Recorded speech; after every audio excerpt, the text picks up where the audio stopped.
Sa ikalawang araw ng plenary deliberations ng Kamara para sa 2026 General Appropriations Bill, unang isinalang ng mga kongresista ang proposed budget ng Office of the Ombudsman, mga akbang kontra korupsyon ng ahensya binusisi. Si Mela Lesmoras para sa sentro ng balita. Mela. Aljo, sa ngayon ay tuloy-tuloy ang deliberasyon dito nga sa plenaryo ng Kamara ukol sa panukalang pambansang pondo para sa susunod na taon para sa Office of the Ombudsman. Kabilang nga sa mga nabusisi ay ang kanilang mga hakbang kontra korupsyon. Tiniyak ng Office of the Ombudsman na mahigpit na nilang tinututukan ang issue ukol sa manumalyang flood control project sa bansa, lalo na ang mga kawani at opisyal ng gobyerno na idinadawit dito. Sa ikalawang araw ng budget deliberations ng Kamara ukol sa 2026 General Appropriations Bill, una kasing sumalang ang Ombudsman at pangunahin ngang nabusisi rito ang kanilang mga hakbang kontra korupsyon.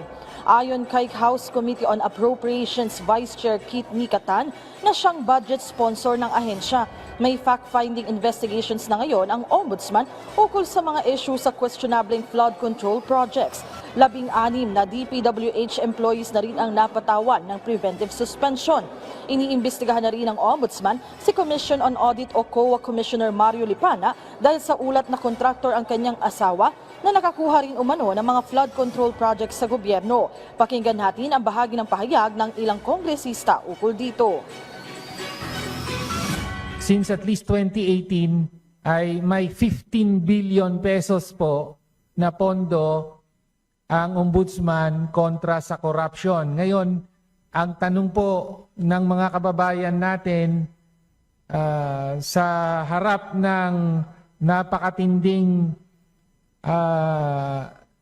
at napakalaganap at walang kapantay na level ng corruption na nasasaksihan natin sa flood control, no, may 15 billion pesos na pinagkatiwala sa inyo, sabi nyo, para sa anti-corruption.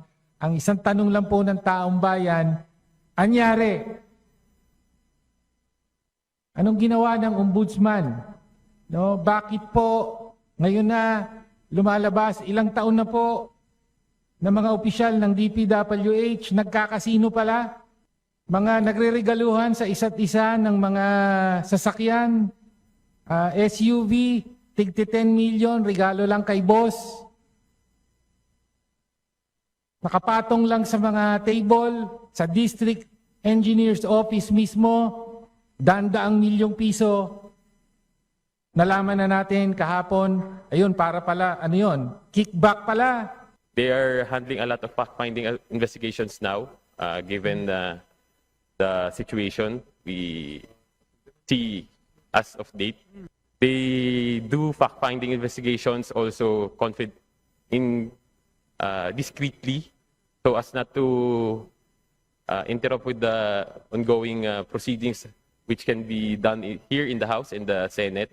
So ang gusto po ng Ombudsman hindi po ma-preempt yung kanilang investigasyon, ay discreet po talaga ang kanilang pag-imbestiga para po hindi po ma-prejudge agad.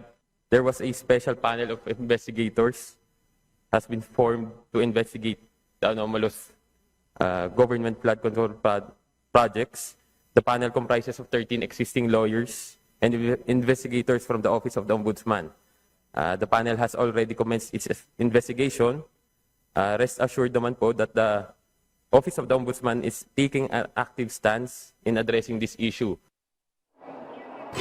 Aljo, bukod naman sa Ombudsman ay sumalang na rin kanina yung panukalang budget ng Judiciary, gayon din ang iba pang ahensya tulad ng PDEA at Dangerous Drugs Board. Aljo, inaasahan natin na hanggang gabi ang magiging talakayan sa plenaryo ng mga mambabatas at tuloy-tuloy nga yan hanggang sa Oktubre, hanggang maipasanla sa ikalawa at ikatlong pagbasa itong panukalang pondo para sa susunod na taon. At Aljo, para lang din sa kaalaman ng ating mga kababayan, kasi yung mga kongresista mismo yung nagdidiskusyon patungkol nga sa panukalang budget ng iba't ibang ahensya.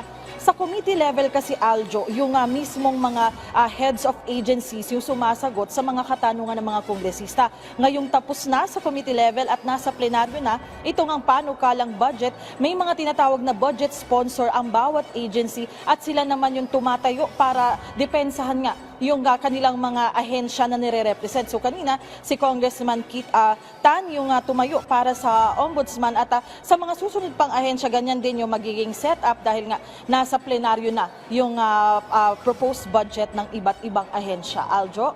Maraming salamat, Mela Les Moras.